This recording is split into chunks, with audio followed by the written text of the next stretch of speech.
Looking to enhance the appeal and performance of your gym with state-of-the-art equipment? Look no further than the Gym Administrator.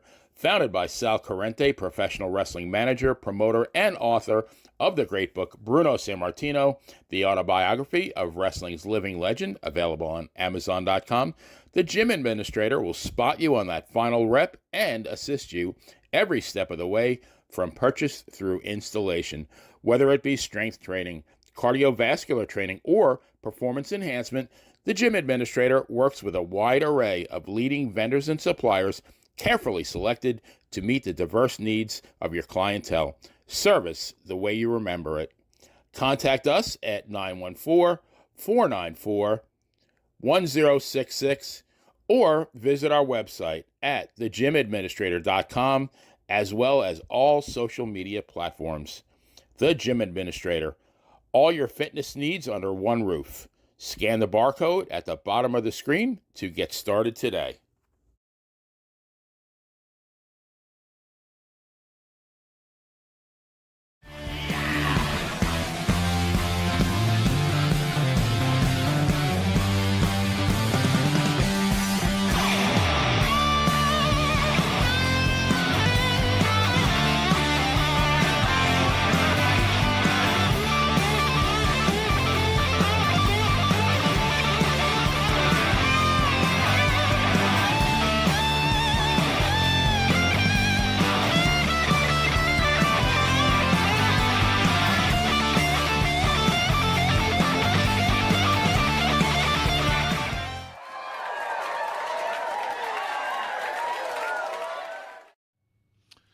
Welcome to Thursday night and This Week in Pro Wrestling with the host Monte and the Pharaoh. Jimmy, I see you. Do you see me? Can you hear me? Monte, can you hear me? A little who. I like it. I like it a lot. Hey, what's going on, man? Just here in happy-go-lucky Florida. I hear you. I was just thinking as we were talking and we were on delay, Jimmy, you said to me, I wish it was 1983 again. We could go back and life was so much easier. Did you really mean that, though? Oh, Yeah, was it just you cool? was it just you being like angry Jimmy for the moment? No, I'm happy-go-lucky. What are you talking about? I'm happy-go-lucky. No, it just would be really cool if we could go into it. Yeah, you know what I'm doing. I know what you're doing. You know it's very funny, very funny, very funny. Yeah, there you go. No, wait a minute, guys. Hold on. Go ahead. You called me today. You got the script, and you said, "Do not fucking talk about it," and I'm not. That's all I said. But All no, but I said no, was and then you reel it out there with the pole. All right, go ahead. Anyway, go ahead. So 1983. Yeah, Go ahead. a little, Mike. I gotta tell you, though, you're right. A little bit. Yeah, a little You bit. got something. A You little bit. got something there. A little bit. Catching minnows. What did? Hey, Abe said Bernard says the audio's kind of low. Thank you. Go ahead. Fixing it. What's up, Abe?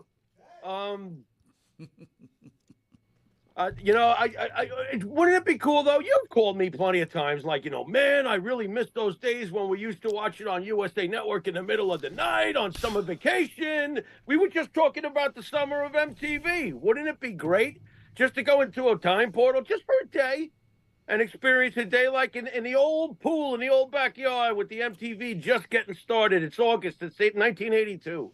Yeah, that would be cool. Bro, if you sent me back to 1982, I wouldn't want it to be a day. Remember that Twilight Zone episode where they all get the chance to be young? I think it was Scatman Crothers. I think it's I think it's the Twilight Zone movie. So for the younger audience out there, you probably did have the opportunity to see it.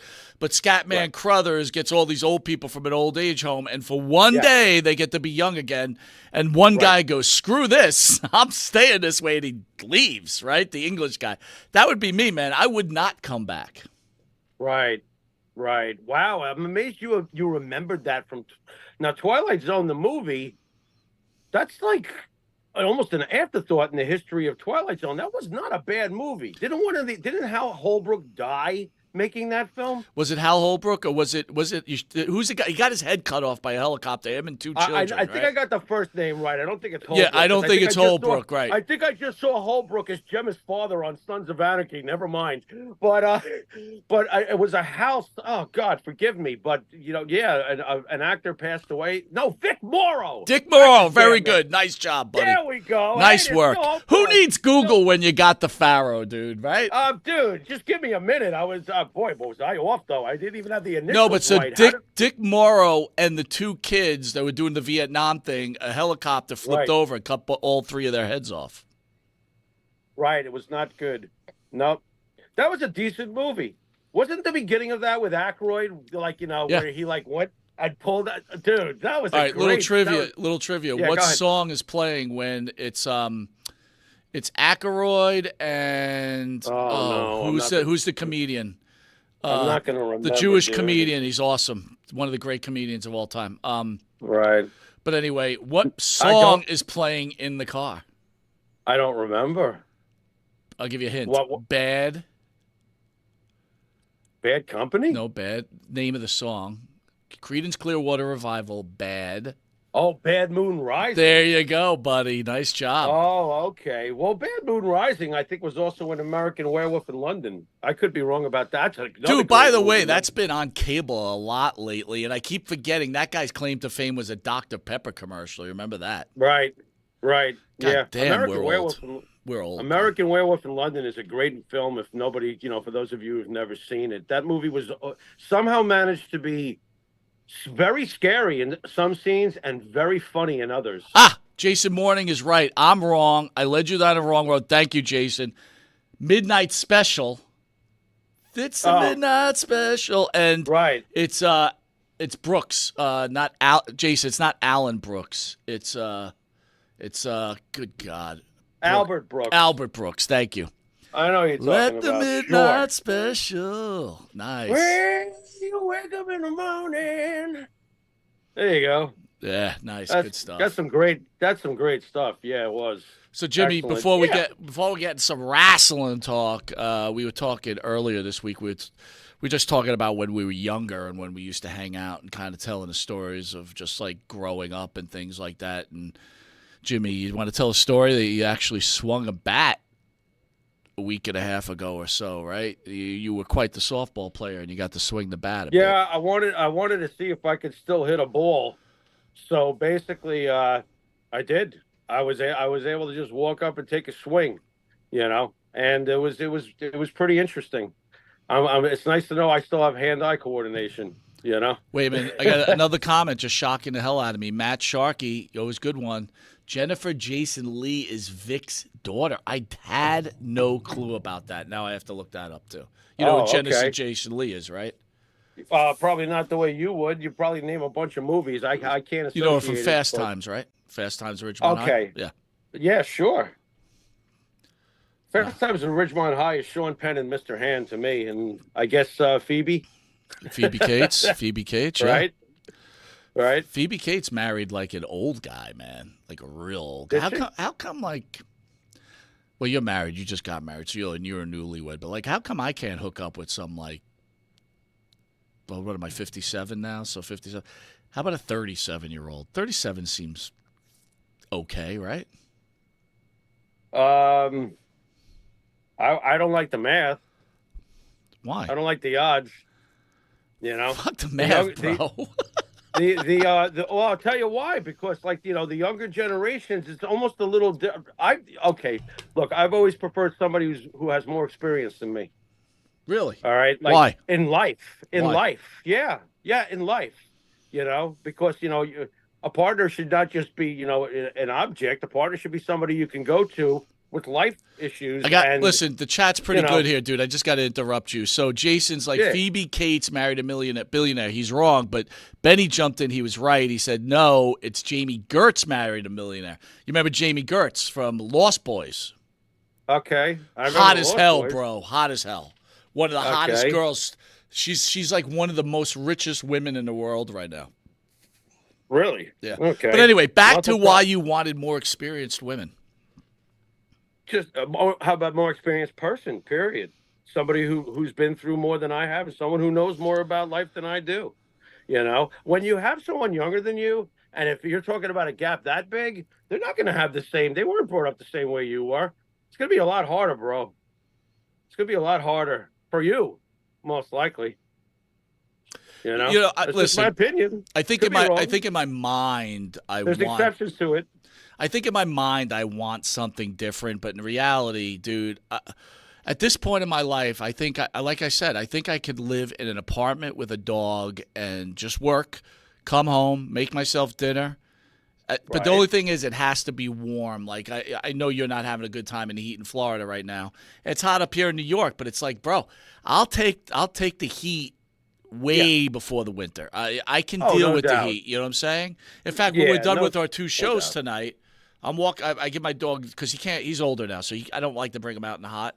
So I'll bring, we'll do like a night walk. I'll bring my flashlight and I just put my fucking headset on and blah blah blah blah blah. You just want peace of mind. You're no different than anybody else, dude. You got to do what makes you happy. Let me ask you this question. Now we're just talking about it, right? Life's changing. You and me have been doing this, 4 or 5 years, yeah?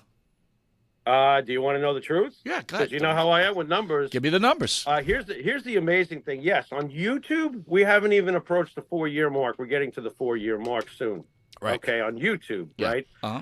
But we've been doing this starting when November comes of this year. We've been doing this since 2017.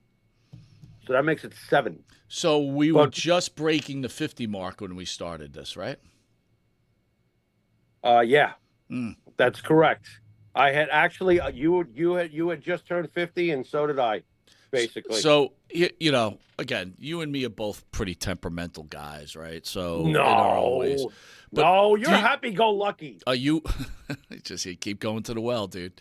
Well, you are. You're happy-go-lucky. You keep pushing, it's gonna come out. I'm just gonna tell you right now, and I'm trying to obey your wishes. I don't know that, by the way. Go ahead. Go ahead. Do you enjoy this as much as you did in the beginning? Do I enjoy this as much Full as honesty. I did? Full honesty, yeah. Mm-hmm. Well, you know me. I'm going to give you a truthful and a deeper than the question kind of answer. Good. There have been, and I know you'll agree with me, there have been peaks and valleys in this journey, and we both know that, right? So when things are going great, love it. Probably just like you do. When some shitstorm comes along or something like that creates, a shift and a change or whatever we got to deal with because of circumstances or assholes, that's when we don't. You know what I'm saying? So do I currently enjoy it? Oh, hell yeah. I mean, look at some of the interviews we've had recently. They've been fantastic. They've been great, legendary names, Have we done some funny stuff, too, along the way like we always did? Spirit Box. Great stuff. Hilarious. Hilarious. So, yeah, there's peaks and valleys, but it comes with the territory, right? We've had our times where we've been like, this is the greatest thing. I love doing this. And we've had other conversations where it's like, oh, my God, did you see what this idiot did? Well, God. The reason I ask you that, right, because as life goes on and the older we get, right, again, I don't ever listen, you've had a life-altering experience. You almost lost your life due to a medical condition. God bless that you made it through. I've had my issues as pretty well documented, right? Correct. So I don't ever want to feel, what's the right word, Jimmy? Like not, help me out. I've been drinking a Budweiser, so. I want to be grateful, right? I want to be grateful. I am grateful for everybody that tunes in every Thursday and on our special shows. I'm grateful for the emails that we get on the website or maybe on a messenger on Facebook or on YouTube or wherever else you go. But we had the great Don Tony. I'm going to say the great Don Tony because I really want to make this clear in this world of podcasting, broadcasting, whatever. I try not to call us a podcast. I really just don't think we are. But, we get thrown into that bucket. But there's true talent out there. Like, I always believed that I knew talent.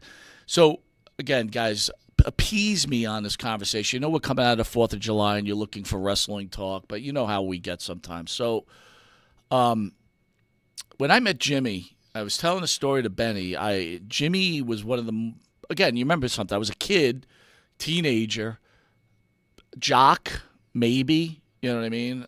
I'll tell you what, I was a great athlete. I don't want to call myself a jock because I didn't live and breathe sports either.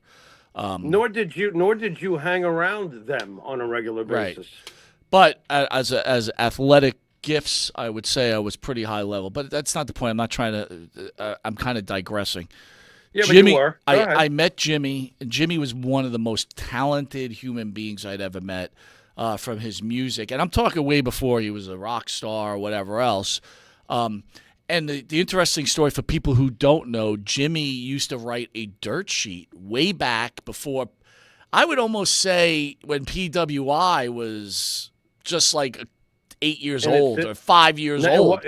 No, it wasn't. It was actually in its infancy. Mike, not to scare you with the years and stuff, but PWI was less than 2 years into its existence. But I knew it. I knew it was fairly new Yeah. because you and me started getting magazines like later on. Right. So Right. that's a true story. So I always felt like I understood and knew talent. I think in my real life, in the job, I know when someone's talented. I just know. And Don Tony and Kevin Castle, before we even started doing this, and again, they're a bit younger than us. And when I mean a bit younger, I'd say 5, 6 years old. I knew I could hear the talent these guys are. And then you listen to other people and you go, these guys suck. These guys are good. You whatever. And again, I'm not this big podcaster watcher, but I listen to people. In fact, before we ended up doing the play of Benny, I listened to the Dan and Benny show, and the reason I listened to them because they were different from everybody else, right?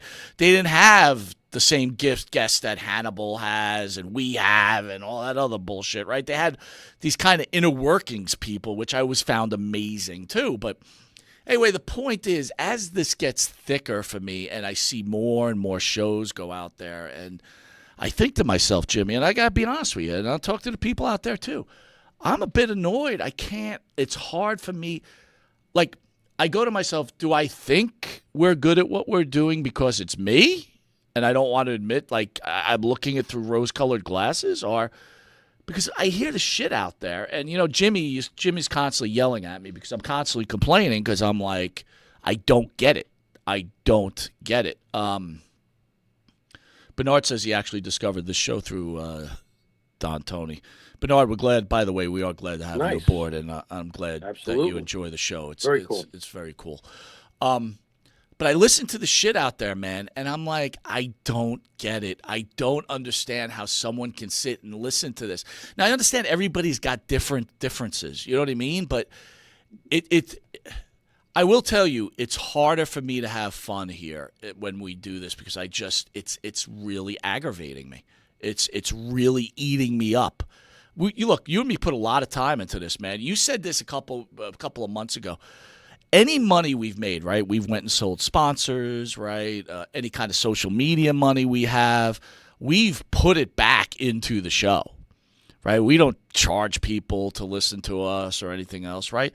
We wanted to kind of give people an outlet to be able to, ask questions as stars or whatever else, give that opportunity. But I got to tell you, Jimmy, it bothers me. I don't know if it bothers you. You never really tell me if it does or not. Well, when we discuss when you're feeling the way you feel, the way you just described it, to the audience at home, I'll share something. I was concerned when we first started doing this show for my friend, because I had been in the entertainment, but this is entertainment, right, Mike? This is the entertainment business, right? Yeah. Like you said, we're doing episodic television. We're not doing, the same set thing every week after week. You never know what you're going to get when you tune in with us. You know what I'm saying? Right. Because I had been in the entertainment business for years and had stood at the front door of a major record label, I've had 2 very successful bands as far as, look, when you conquer your state, you've done something, and that was the case, especially in War Dance's case, where we had conquered everything around us and we're at the front door of a record label. I know what it's like in this business. When you go into an entertainment, thing, you are telling the odds, I'm going to ignore you because the odds are absolutely against you. I'll never forget when we landed Eddie Kramer as a producer, and I reached out to my parent, and I couldn't wait to tell them that I had landed Eddie Kramer. She said to me, "Let me know when there's a hit, because it's very, very difficult what we're trying to accomplish here." So I was actually afraid for Mike, like, oh God, he doesn't realize what we're getting into with the backstabbing and the manipulating and all the people that are going to come across you, and they're going to present themselves like they could do this for you and that for you and this for you and that for you. I'm like, oh God, back into the land of the bullshit artists.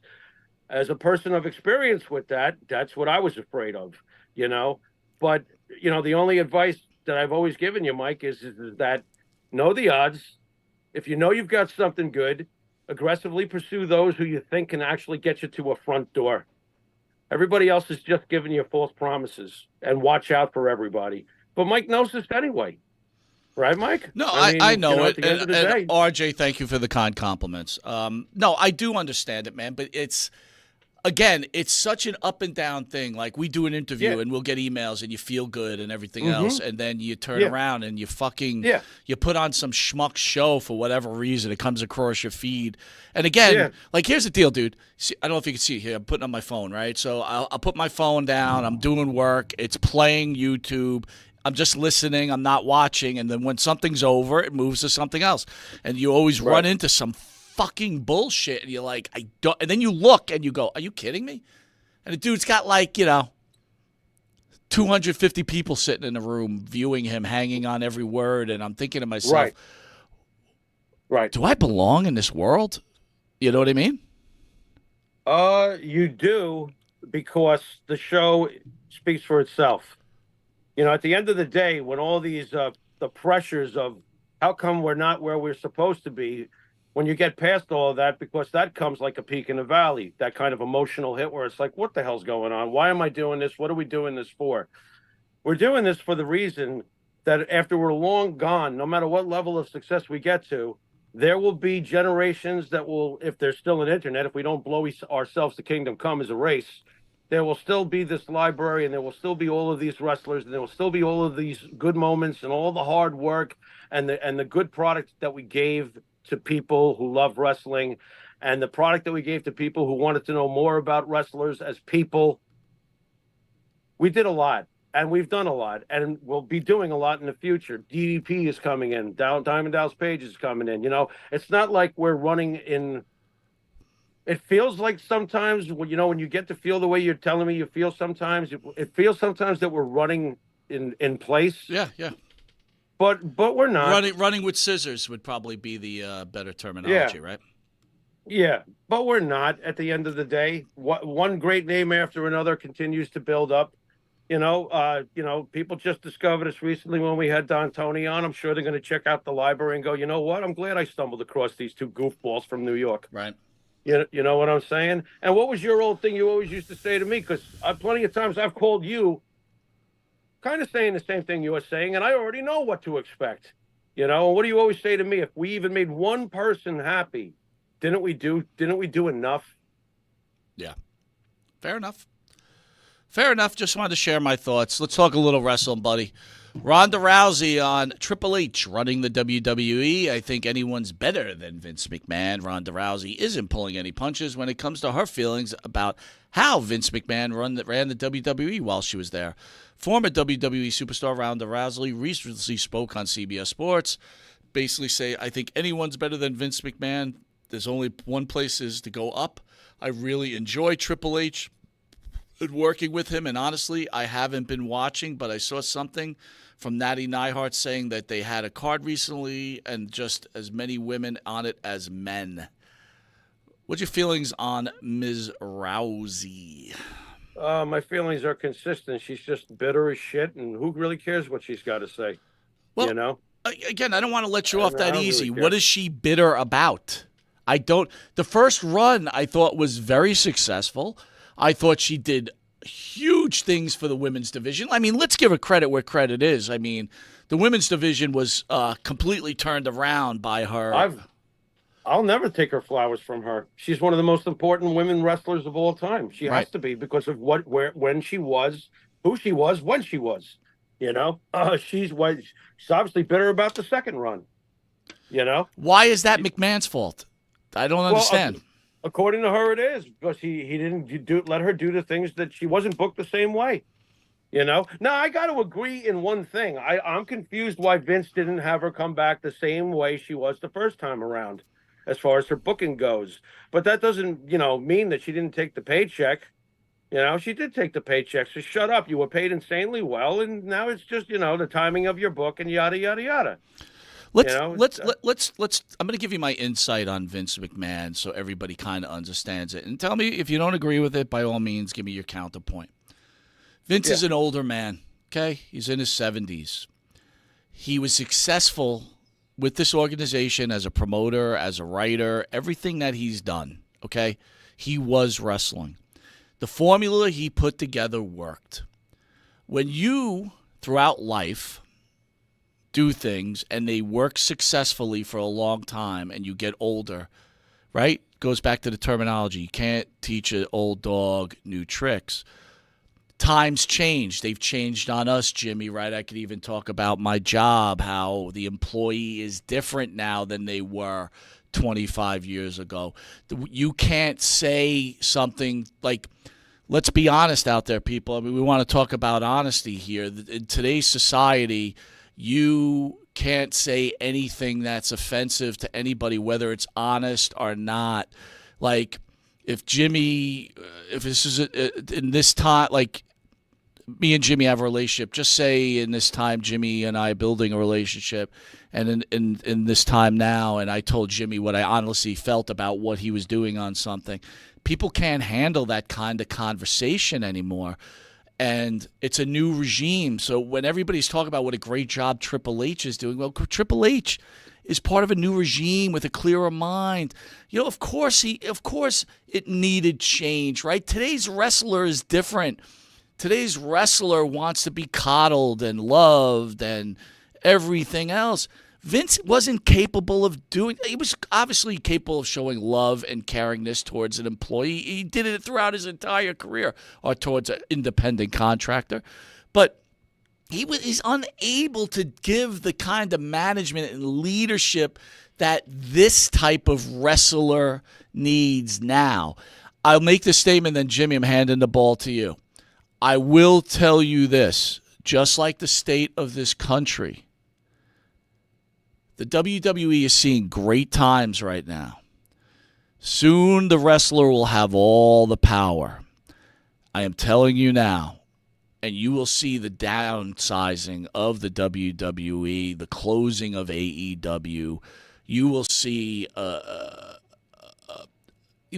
WWE throughout its history, there's been ups and downs, right? It's like it was at its heights.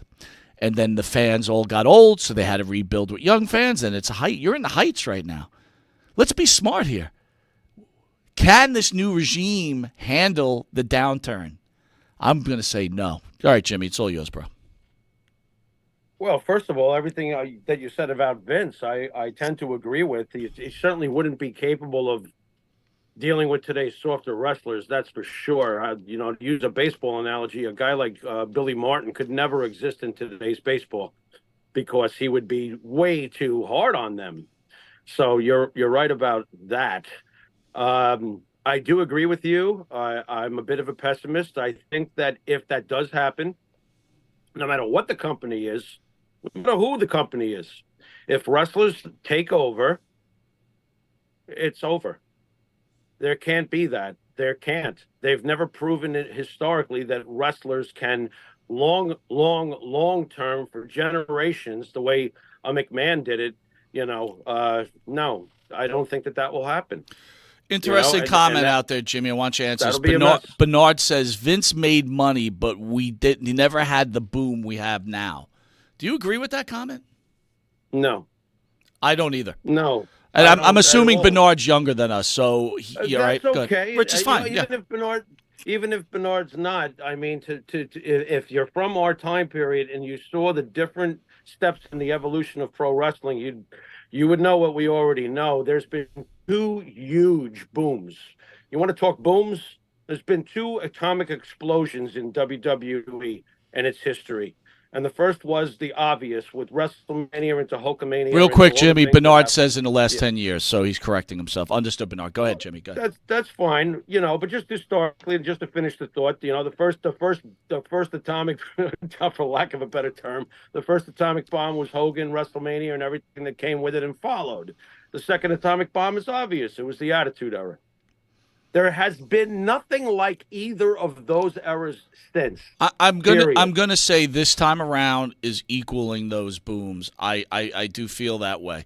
On a different level, I'm not though. there yet. All right, I got it, but Yeah. it on a different, maybe on a but there's three. You hit on the head though. There's definitely three distinctive parts of pro wrestling, and you've named the two, and I really do feel we're in that one now.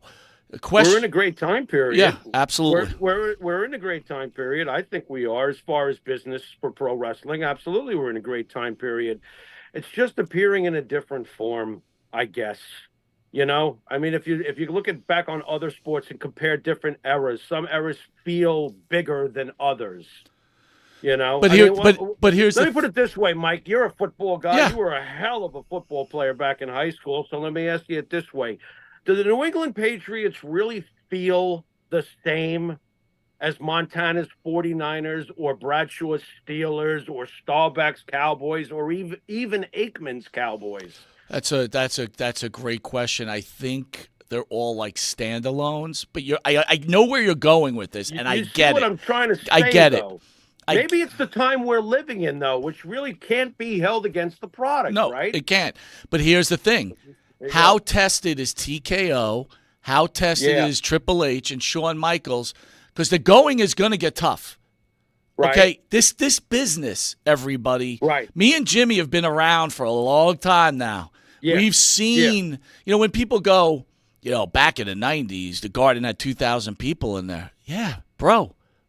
Right. I was out of the military. I was there. I went and saw Ric Flair against Hulk Hogan, Madison Square Garden, in front of nobody. Right, which is why Vince shit-canned that for WrestleMania. Right.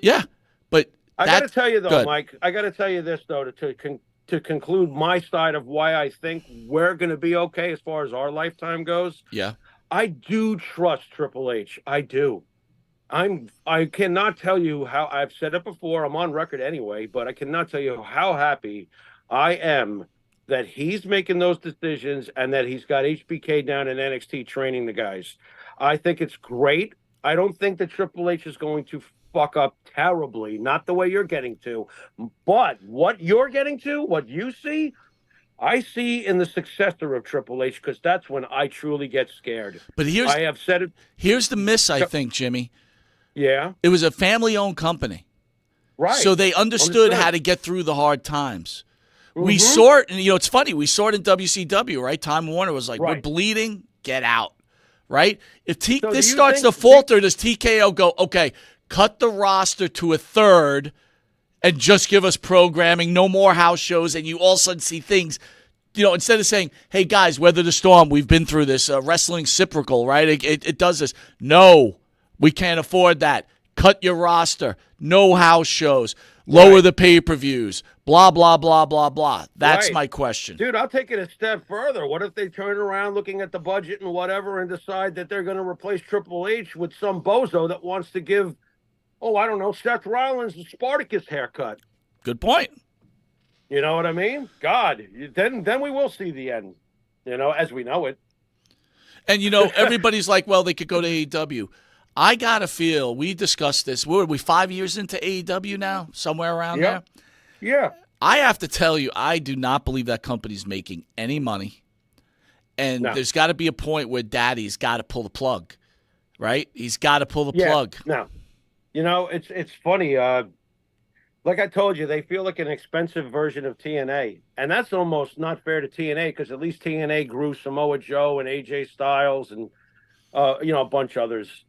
TNA's an unsound hero, man. You know what? I never gave them enough credit. I never gave them enough credit. When they were bad, they were goddamn awful, though. There is that. They never fully captivated me, but they at least had me watching for a while on a regular basis. I can't say that about AEW. Maybe because we've seen this before. This is like WCW and TNA with a big fat wallet. A lot of the things they do remind me of what WCW did. They are always trying to take an established star and then they misbook them anyway. So, All right, Jimmy, I don't know if you caught the YouTube special. Last Wednesday, the YouTube special Behind the Curtain, the WrestleMania 40 background. Anyway, long story short, it's just the story what made WrestleMania become WrestleMania. And one of the main focuses, obviously, was the Cody crybabies, right? And the actual changing of the main event, right? They discuss about The Rock and Roman was a done deal. They explained the history of that, how it was coming about, and then they eventually said, this is real. We're changing. I know we've been working on Cody, finishing the story, but we're calling it audible. We're bringing The Rock in. He's wrestling Roman. This was a done deal. And, of course, the stories behind that, the Cody crybabies changed that. Well, right. We all know who Busted Open Radio is, right? Let's give them props. Bully Ray, Tommy Dreamer, Mark Henry, Thunder Rosa, and their host, Dave LaGreca. LaGreca has done, let me give him his flowers first. He's done a lot for the pro wrestling world because he brought wrestling onto a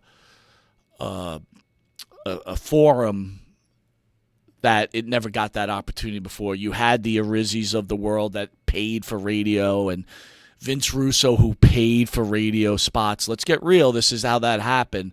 LaGreca had enough dream to be able to do a wrestling show, and it is the wrestling show. Dave LaGreca, he shticks it out just like a lot of people do. Sometimes like you and me, right? We shtick stuff somewhat once in a while. We're pretty honest, but we'll shtick it. But anyway, back to this, Jimmy. LaGreca was very upset with this YouTube special because they did not give him the props that he's the reason of the start of the Cody Crybabies, and that's what changed the course of WrestleMania 40. And that The Rock needs to show him the respect, and because The Rock is taking credit for this. The Rock is saying that he saw the change in the fans. He said, we got to give the fans what they want. And The Rock's taking the responsibility for it. I kind of believe The Rock. I do know LaGreca was crying about Cody Crybabies. I know he helped it become trending. I know The Rock actually did a video on him, and I think LaGreca was going to come in his pants because he couldn't believe that The Rock did a video on him. I want to get you, we never really spoke about this. You met LaGreca personally with me. What are your feelings about Dave LaGreca, what he's done for the industry, and what do you think of him as a serious radio host? Well, you know me, I don't listen to him much. I'll never forget that day. We were. I don't even know if our show was really even going yet. It was just starting. Yeah. We were just about to get going. And we went to a theater presentation that Gary Michael Capetta was doing. It was in Queens. And Gary had a... Jimmy, got to interrupt you because you know the rules. Yeah. Bernard, 10 spot. Thank you, Bernard. Want to read this. Been a fan my entire life of Vince's bookings. In the past 15 years, he's insulted my intelligence to the point where I stopped watching. Haven't been a fan for a while. I owe that to Triple H. I love it. Right? There you go. I love it. Yeah. That's what it's all about, man. When you lose passion for something and someone brings it home for you, that's important. Triple H has some of the old school components that are probably working splendidly for Bernard. Yeah, sure. I can see that because Triple H is not Vince McMahon. They're different, All right, back to LaGreca. Back to LaGreca, please. I'm sorry. I keep interrupting you. I apologize. No, that's fine. No, and thank you. Thank you out there for that. Appreciate that. So, there was a session, part of Gary's presentation, where there's some question and answer stuff, and I can't remember what it was I asked or how I went about saying how I said whatever I said. But after the show, this fellow walks up to me, you're standing there. He's like, who are you? He said to me. And I thought that was very bizarre. Instead of, hi, I'm so-and-so, he was like, who are you? And I said, I'm the Pharaoh from Monte and the Pharaoh. We're just getting started. And he said, oh, then he introduced himself. I'm Dave LaGreca. I do, serious radio, blah, blah, blah, and I remember being impressed with him. I was like, that's really cool. He gets to do for a living, right? Remember, I think I said it right then and there to you. I was like, wow, that's cool. He gets to do for a living what we would like to hopefully get to do, right? Yeah.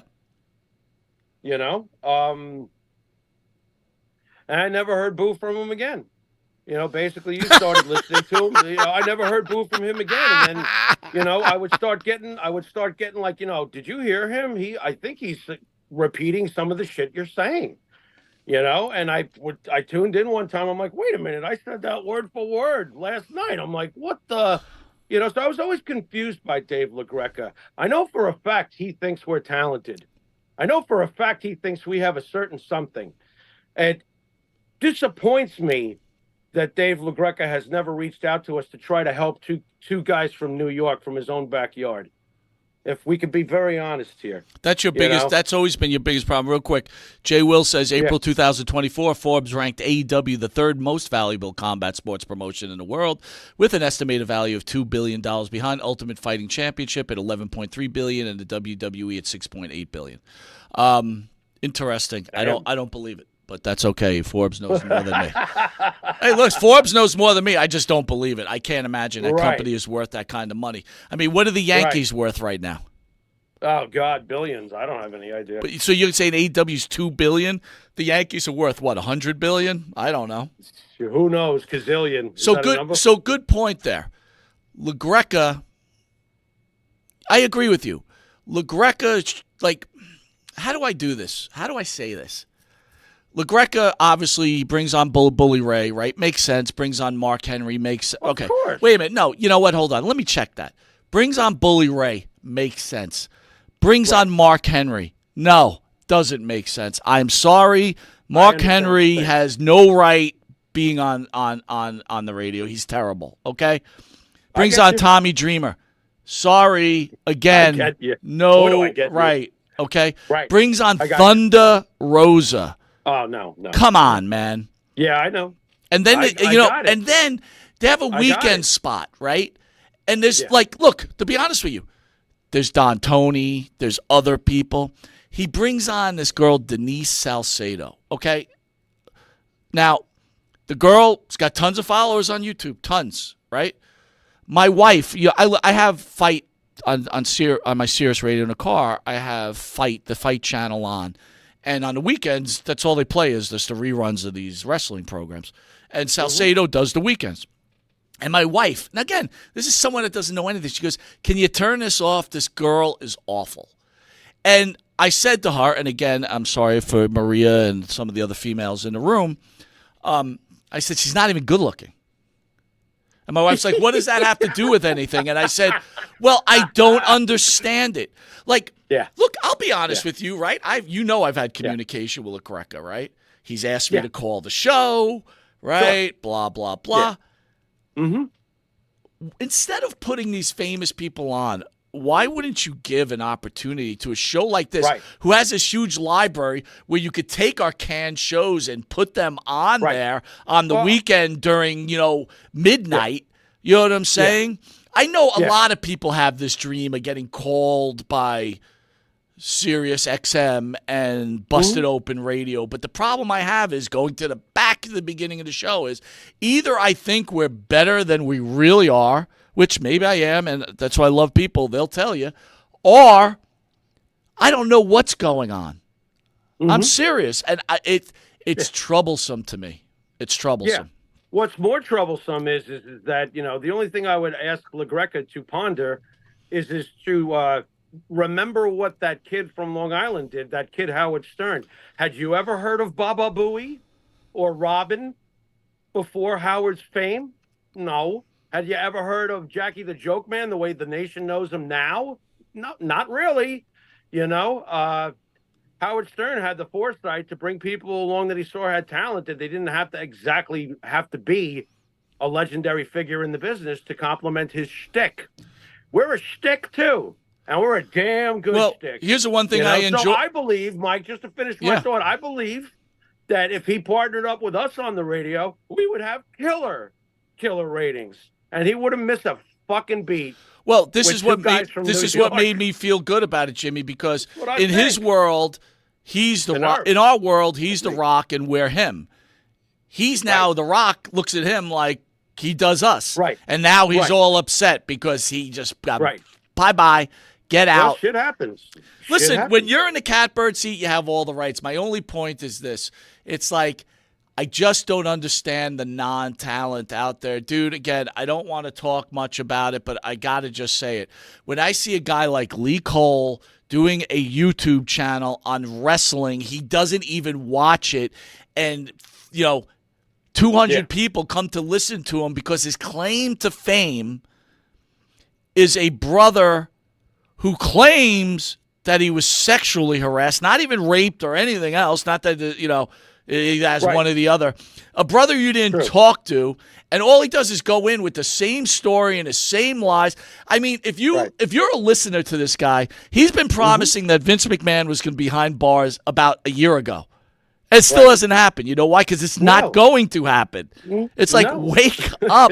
And but still people go in, oh, Lee, I believe you. I believe you. Because people want something, like people want to see, forget it. Forget it. I'm not going there. You're right, though, and to enhance your point, not only do I not watch his stuff because of what you just said, there's nothing to learn or gain. That's truly running in motion, by the way. What he does every week, that's running in just not moving. All right, as far as subject matter, as far as what you're going to get out of it, it's the same shit every week. Right. All right. But I have found, I won't pay any attention to. After we had Bob Cook on, you ever look at his Facebook posts? He's way more engaging. I find his Facebook. I agree. Bob Cook is entertaining. I'm like, you know what? This is great. I love it. I would rather look at his Facebook posts. They're way more entertaining than the same. Let me throw shit against the wall and see if it sticks. Well, it goes back to what Don Tony was saying. Clickbait. Nice thumbnails. Right. Nice thumbnails. Again, listen, dude, I can make thumbnails too. I can make really fancy, dancy videos. And guess what, man? You know what? Right. I'm sorry, I got a real life job. My focus has to be on my real life job because guess what? Monte and the Pharaoh are not going to pay my bills. So eventually when Monte and the Pharaoh can pay my bills, then guess what? You'll have the best thumbnails you've ever seen in your life. Right? It's like I'm sorry. Yeah. I don't have a fucking 2-ton whale fucking paying my bills for me. Did I just say that? Oops. Oh, my God. Hey, at least it didn't work for fucking Shut-Eye the Sailor. I mean, my God. You know what I'm saying? It could be worse. It could be worse. All right, let's get... go ahead. Go hammer it home. One more thing, though, about throwing shit against the wall. Did you know that there's a Grateful Dead fan page out there that has a billion followers on it, right? They put a picture up. This is Jerry Garcia's last concert. Bro, it's a photo of him in 1975. The guy died in 95. And they have thousands of people that go to their page. I'm like, do you realize what kind of shit's being thrown against the wall here? Bro, wait a minute. Now that you just brought that up, I got to bring it. So Sunday, me and the wife went to go see Son of Skynyrd, I think was the name of the band, right? Oh, they sounded great, by the way. Well, Jimmy was on doing the show, The Baseball Bums. And guys, I'm telling you right now, it's a new show. It's Jimmy and Benny. They're talking baseball. It's a great show.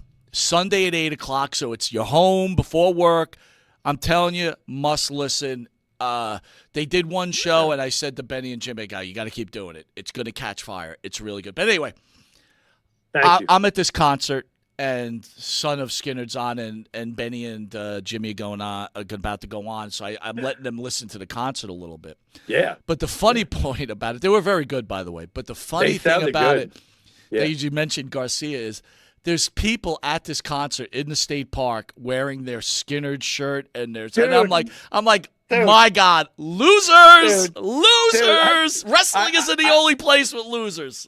I saw your exchange with Donna today on Facebook, and Donna was like, I'm wearing a Leonard Skinner Golden shirt for a Leonard Skinner tribute band. And she's like, losers. I was like, oh my God. I was dying. I was like, wow. And then I realized something really pathetic, Mike. You ready? Yeah. That could have very well been me. Oh man, dude, I would have ripped that shirt off you. I'd be like, do not wear a Skinner shirt, dude. It was like, Dude, they at the end they're like, "What song y'all want to hear?" And everybody's like, "Free Bird," and I'm like, "Oh my god!" Did you Just stop it. yell "Smoke on the Water"? Yes, I did. Idiot. That's great. That is great. All right, they listen. sounded great though, Mike. They really did. They sounded great. Hot topic. And by the way, Yeah. stay tuned in 9 o'clock. We got the great Brian Blair coming on. Hot topic. Rhea Ripley is back, and she makes Liv. Does this make the Liv Morgan, Rhea Ripley storyline the main event for SummerSlam? Could be, right? It could be. I don't know if it That's will be. That's a pretty non-committal answer there, Jimmy. It could be, but we don't know what's happening with Punk. Like, if I know for sure what's happening with Punk, you're not going to tell me any other name's going to be higher up on the card than whatever Punk's involved in, unless you want to pull the old technical championship match shit. You know, I mean, Punk's going to probably be the biggest draw if he's involved in a match of some kind. I'm thinking he's going to be top of the card. So the Punk McIntyre storyline is, for you as a fan, is better than Liv Morgan, Dom, Rhea Ripley. It's really good, Liv Morgan, triangle. though. Don't get me wrong, man. I'm loving that. And, you know, I'm not the first one to go women's wrestling rules either. That's been great. I've enjoyed the shit out of that. So let me challenge you with this then. We all know the Wyatt Six, right? I'm really not digging that name anymore, by the way. A picture was put out with the Wyatt Six with a kid from Whataburger. And it was a big deal, right? Because it was right after the WWE spent all this money and whatever. Yeah. And let me throw in the fact that while Rhea was injured, she married Buddy Murphy. Okay. And months before that, Dominic Mysterio got married. So my first question is this, and then we'll talk about the main subject. But this is a very serious question. I'm not joking. Yeah. Wrestling. Again, I understand it's real life, but I'm trying to explain this the right way. We all know that Buddy Murphy used to date Alexa Bliss. And he asked Alexa Bliss to marry him, and then she eventually gave the ring back, from what I understand. All relationships break up. But how does it feel? Like, if Alexa comes back to the WWE, and now Rhea's the wife of Buddy Murphy, is there, like, hatred there in real life? Because it's like, he wasn't good enough for you, but he's good enough for me. You get what I'm saying? Like, how do you get past that? Like, I'm thinking to myself, I can't get past that. Some people can't get past that, and some people move the fuck on. I can tell you. Some people have the ability, no matter what the fuck's going on, to move the fuck on. And I'm going to continue to study that trait, because that's something I want more of. Gotcha. To be able to move the fuck on. Yeah. You know what? Honestly, if I'm Alexa Bliss, to be honest, you know, she may very well have those feelings, right? If I were her, I'd walk into that locker room, take one look at Rhea, and I know you think Rhea is hot, et cetera, and then I would walk over to the mirror and look at myself, and I'd go, you got to be kidding me. Right. Move on. Move the fuck on. But you think in back of Alexis Bliss is like, I married Ryan Cabrera. I don't even know what I was doing with Buddy Murphy. And by the way, Buddy Murphy's a stocked, beast, good-looking guy. Yeah. He's not a bad-looking guy. No, not at all. And Rhea Ripley, like I said, is a gorgeous lady. Gorgeous. I mean, do you stop to think for a second how Buddy Murphy might feel about it? Yeah, good point. I mean, come on, he's a person too. You know, maybe he's squirming about it, like, oh my god, don't hit her, Rhea, don't. We don't know how Rhea's looking at it.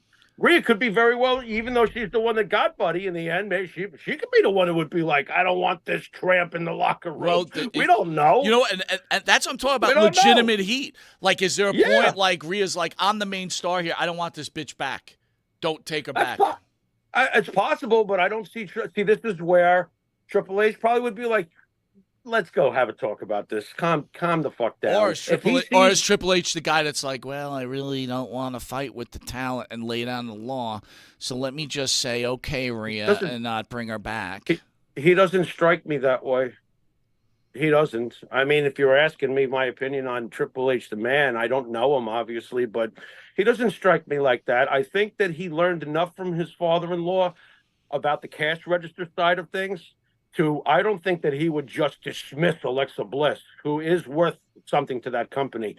I don't think he would. I'd be very surprised if he did something like that.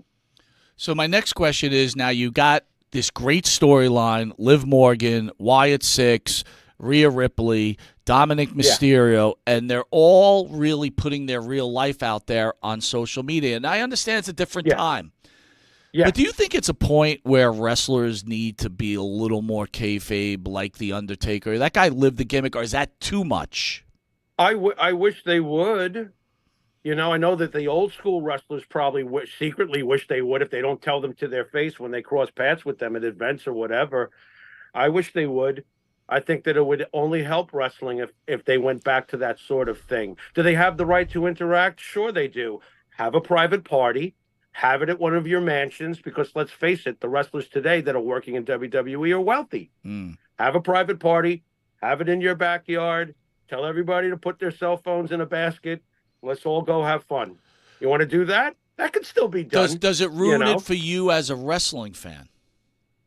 Like when you're watching Liv straddle Dom, you're like, forget it. You know, he's married. This is stupid. Or when you see Rhea come out and get mad at Dom, you're like, she just got married. This is so stupid. No, it doesn't ruin it for me, because I'm well past the day that they tore the curtain down. It's just, this is what we live in today. Do I like it? No. But does it ruin it? Are you trying to tell me in your back of your mind, especially in the Attitude Era, there was like, is something real here? Is there some real stuff going on here? Like that used to happen to me a lot, Jimmy. And I want that to happen again. But when you do this, it's like, forget it. Yeah. Look, they're saying mean things to each other on tweets. I mean, what are we talking here? More than once we've discussed it, whatever the headline might be for that week. Sometimes it involves so-and-so tweeted this about so-and-so. I mean, I'm numb to it, okay? I'm basically numb to it. Like you asked me a few weeks back, what do you think of the female referees? It ruins it for me. Or right, sure. I wasn't happy with it. Yeah. I was like, I don't care. I don't care, because at the end of the day, even with all these changes, it's going to take a lot for me to go, okay, that's enough. I don't know what that would be, but, have they done it in the past? Yeah, they did a couple of times with me. Like when Triple H jumped into the casket with Katie Vick. Yeah, that kind of put me on hold for a little bit. I will admit, maybe it's my own, dislike of the character, but when I saw John Cena first show up being Vanilla Ice on steroids, I hated that shit. Yeah, but I hated it. Don't forget something, though. Like, you just brought up Cena. I love the way I don't know how you do this, but you just roll right into it. Cena was hitting a lot of the females back then. And when I mean hitting, having sex with them. Sure. And if you screwed around with his girls and pissed him off, he sent you to, the frosty land of nowhere. Get him out of here. And Vince would say, get out. Yep. John wants you out, right? Right. How, as a wrestler, and we're almost out of time because we got to queue up for 9 o'clock for B. Brian Blair, but how, as a wrestler, look, let me put it this way. Paige comes back to the WWE. She's dating a rocker now, so it's different, and it's removed. But say she came back and started dating, I don't know, fucking Carlito. All right? Carlito. Okay. And Carlito falls madly in love with her. All right. And then he, starts getting kind of pushed a little bit. He sees the videos, which he already knows about, of all these guys that are still with the organization banging the shit out of her. How do you get past it, dude?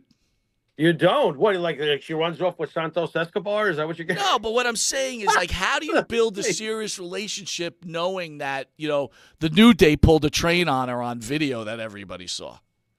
Right. I don't know.